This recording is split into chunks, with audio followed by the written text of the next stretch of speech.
Okay, hold on. Make sure you read it into the mic. We want to hear it. God. My mother taught me to meet a challenge. What were you thinking? Answer me when I'm talking to you. Don't backtalk to me. My mother taught me anticipation. Just wait until your father gets home.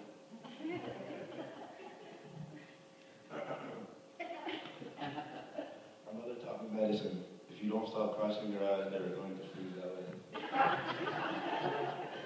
My mother taught me to think ahead. If you don't pass your spelling test, you'll never get it. My mother taught me humor. When that lawnmower cuts off your toes, don't come running to me. My mother taught me logic. If you fall off that swing and break your neck, you can't go to the store with me. My mother taught me about my roots. Do you think you were born in a barn? My mother taught me about reproduction. There's another word here. How do you think you got here? My mother taught me about ESP. Put your sweater on. Don't you think I know when you're cold? My mother told me about genetics. You were just like your father. My mother taught me about receiving. You are going to get it when we get home. My mother taught me about the wisdom of age. When you get to my age, you will understand. Okay, pass the microphone back down to where it started. And our young people have a little bit to say to their parents, or to their mother.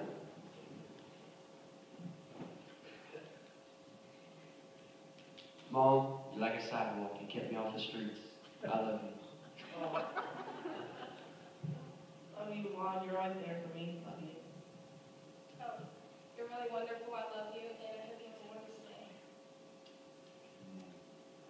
Thanks for driving me all over God's creation. Putting up with me. Thanks for leaving me in all the right directions. Thank you for trusting me to drive.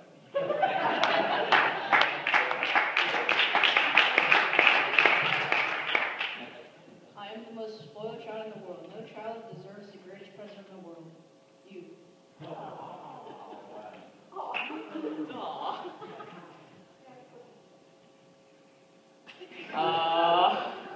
I don't know.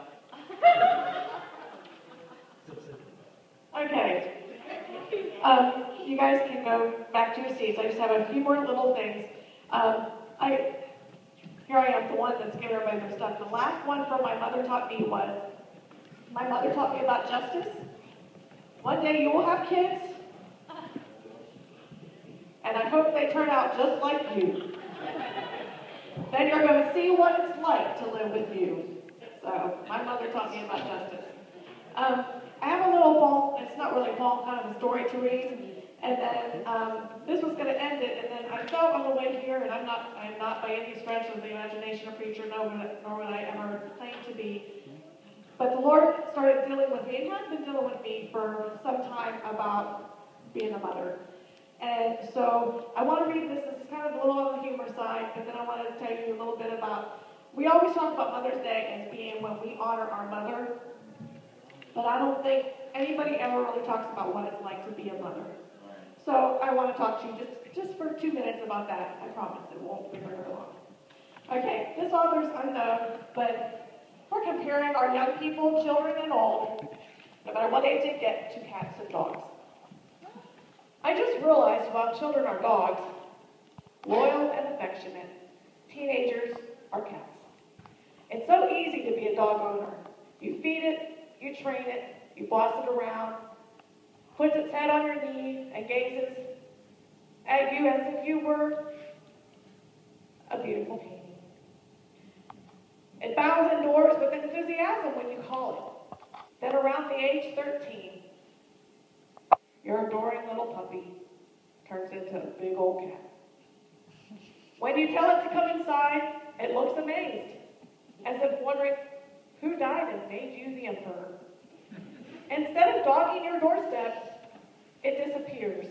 You won't see it again until it gets hungry. Then it passes on by you in a sprint through the kitchen long enough to turn its nose up at whatever you're serving. When you reach out to ruffle its head in that old affectionate gesture, it twists away from you, then gives you a blank stare as if trying to remember where it has seen you before. You, not realizing that the dog is now a cat. Something must be desperately wrong with it. It seems so antisocial, so distant, sort of depressed. It won't go on family outings. Since you're the only one who raised it, taught it to fetch and stay, sit on command, you assume that you have done something wrong. Flooded with guilt and fear, you redouble your efforts to make your pet behave. Only now you're dealing with a cat. So everything that worked before now produces the opposite of the desired result. Call it and it runs away. Tell it to sit and it jumps on the counter. The more you go toward it, wringing your hands, the more it moves away. Instead of continuing to act like a dog owner, you can learn to behave like a cat owner. Put a dish of food near the door and let it come to you. But remember that a cat needs your help and your affection too. Sit still and it will come. Seeking that warm, comforting lap it has not entirely forgotten. Be there to open the door for it. One day, your grown-up child will walk into the kitchen, give you a big kiss and say, I'm still waiting for this moment, just so you know. Steven's not here, but I'm going to show you the video. One day, your grown-up child is going to walk in the kitchen, give you a big kiss and say, you've been on your feet all day long. Let me do those dishes for you. Then you're going to realize that your cat is a dog again. So, next time you think about your child and what they're doing, remember, they may be a cat and not a dog. So you have to change the way you act towards them. Okay, on my way to church this morning, the thought of, I had not decided everything that I was going to do this morning. Mom had said, can you get something? And I said, I'll figure something out. But the Lord was dealing with me, and somebody had mentioned to me this week, and I don't want to make this about me, but I'm a mother, so I'm going to talk to you from a mother's heart. And every daughter has a dream. When you're growing up, you get your first boyfriend and you write Mr. and Mrs.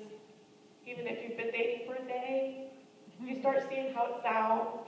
And if that last name doesn't necessarily work with yours, you start thinking maybe he's not the one just because his name doesn't work.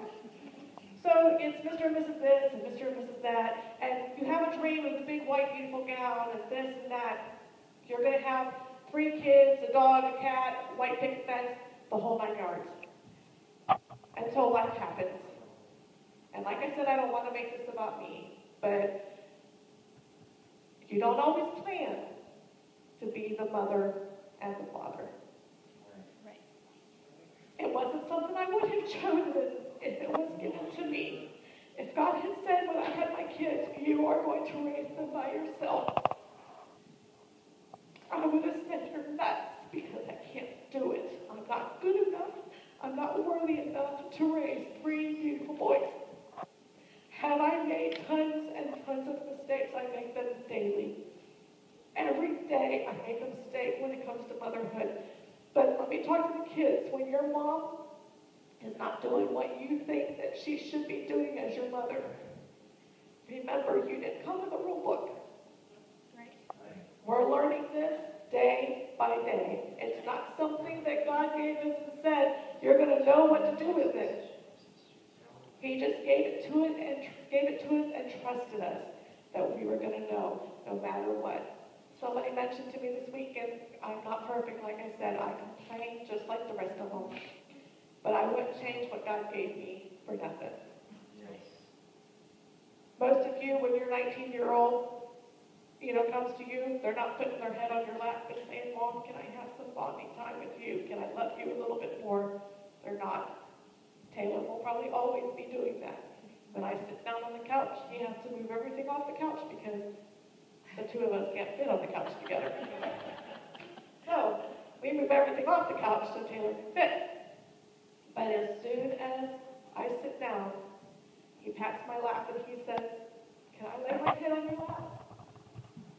I could say no because you're 19 years old. You're 6'7", Taylor. What are you talking about? You want to lay your head on my lap? But I know know that God, for some reason, saw the need to give me a child that was probably going to be a child forever. And it makes me remember as a mother, this is what God has entrusted to me. And I thank God daily for the mother that I had. And maybe she didn't have a special needs child to teach me how to raise. But she showed me how to love God. And then God shows us how to love our kids because of the love that we have for Him. So maybe I make mistakes, and I make them daily. And maybe sometimes you're going to look at me and say, ooh, Psycho Mom's getting ready to come out. And my kids lovingly call me Psycho Mom because there are times that she erupts. But you need to remember, your mother doesn't just have the whole world on her shoulders.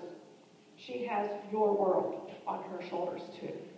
Cassidy, when you're worrying about college, your mom and dad are staying up nights worrying how you're going to pay for it, how you're going to adjust, how you're going to do this, how you're going to do that. They have already worried about it before you've even gotten there. So when you get stressed because your mom's not the person you thought she should be, remember, that's the mom that God gave you. Be thankful for her. That's right. And mothers, when life hands you a lemon, make lemonade. That's right. Somebody told me this week, they said, you know, I look at you as a mother, and I think, there can't be any better. And I said, oh, believe me, there's a ton better than me. And they said, but most people would not be still wiping their son's rear end at 19 years old and not complaining about it. And I said, oh, I complain plenty. I complain plenty. He said, but you don't tell anybody else that you're complaining. And so I'm going to work on my complaining. I'm going to work on being the mother that God has called me to be and love Him, and He will show me how to love them.